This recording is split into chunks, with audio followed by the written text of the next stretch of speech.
So রুমিন ফারহানাকে আপনি কিভাবে দেখেন রাজনীতিবিদ হিসেবে? এটাই তো ডেমোক্রেসির বিউটি।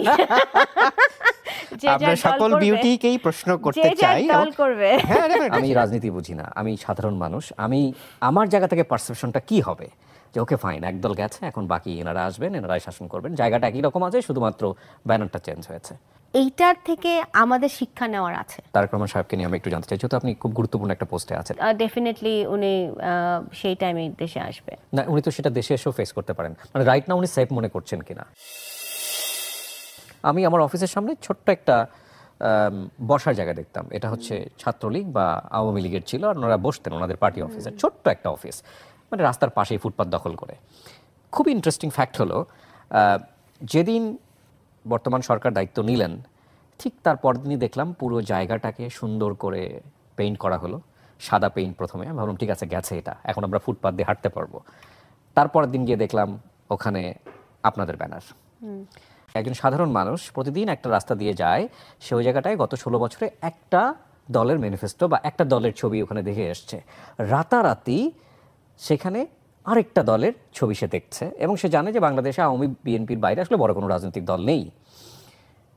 আমি রাজনীতি বুঝি না, আমি সাধারণ মানুষ। আমি আমার জায়গা থেকে পারসেপশনটা কি হবে যে ওকে ফাইন, একদল গেছে, এখন বাকি এনারা আসবেন, এনারাই শাসন করবেন, জায়গাটা একই রকম আছে, শুধুমাত্র ব্যানারটা চেঞ্জ হয়েছে।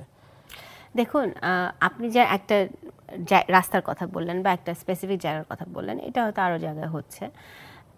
আমাদের দল থেকে এটা কিন্তু একটা খুবই ক্লিয়ার একটা মেসেজ দেওয়া হচ্ছে একেবারে উচ্চ পর্যায়ে থেকে, যে বিএনপি এখন সরকারে নাই, আওয়ামী লীগ গেছে, হাসিনা গেছে, বিএনপি নাই, এখন একটা ইন্টারিম গভর্নমেন্ট আছে। তো বিএনপির এখন খুবই সতর্কতার সাথে পা ফেলতে হবে, এবং এখনও আমরা মনে করি যে সিচুয়েশন স্টেবল না। মানে বিভিন্ন ধরনের ঘটনা থেকে আমাদের কাছে যে সেটা উপলব্ধি হয় যে সিচুয়েশন স্টেবল না, আরও প্রফেসর ইউনূস সাহেবের সরকারকে আরও শক্তভাবে হাল ধরা উচিত। সেই ক্ষেত্রে সেই বাস্তবতায় কিন্তু এই মেসেজটা কিন্তু আমাদের মেসেজিংটা হচ্ছে তৃণমূল পর্যন্ত। এখন কেউ মানছে, কেউ মানছে না। যেমন ধরেন, অনেক জায়গায় যেই জায়গায় আমরা খবর পাচ্ছে যে চাঁদাবাজি করছে বিএনপির নামে বা কোনো জায়গায় দখল করতে যাচ্ছে, সেটা কিন্তু খবর পাওয়ার সাথে সাথে এটা ভেরিফাই করার আগে অ্যাকশন যাচ্ছে, ভেরিফাইটা পরে হচ্ছে। হ্যাঁ, তো সেই ক্ষেত্রে তো দল একটা খুব স্ট্রং, মানে কঠোর জায়গায় আছে। এখন সবাইকে, তখন এত বড় দল, সবাইকে তো